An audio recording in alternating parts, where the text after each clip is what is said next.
सबस्टेशनवर विजेचा धक्का बसून एका तरुणाचा मृत्यू झाल्याची घटना अहिल्यानगरमध्ये घडली आहे। अहिल्यानगरमधील जेऊर येथील सबस्टेशनवर असुरक्षित कामामुळे तरुणाचा विजेचा धक्का लागून मृत्यू झाल्याप्रकरणी MIDC पोलीस स्टेशनला ठेकेदाराविरुद्ध गुन्हा दाखल झालाय।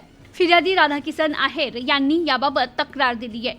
दिलेल्या फिर्यादीनुसार जेऊर सबस्टेशन येथे राधाकिसन आहेर यांचा मुलगा दत्तात्रय आहेर हा बाह्यस्त्रोत यंत्रचालक म्हणून काम करीत होता। यावेळी JK एंटरप्राइजेस कंपनीचे ठेकेदार अभिजित कदम यांनी दत्तात्रयला असुरक्षित पद्धतीने फीडर चेंज करण्याचं काम दिलं। सुरक्षा साधनांचा अभाव असल्याने दत्तात्रयला विजेचा जोरदार धक्का बसला आणि यात त्याचा दुर्दैवी मृत्यू झाला। या प्रकरणी MIDC पोलीस स्टेशन येथे गुन्हा दाखल करण्यात आलाय। Bureau report news today 24 Ahilyanagar.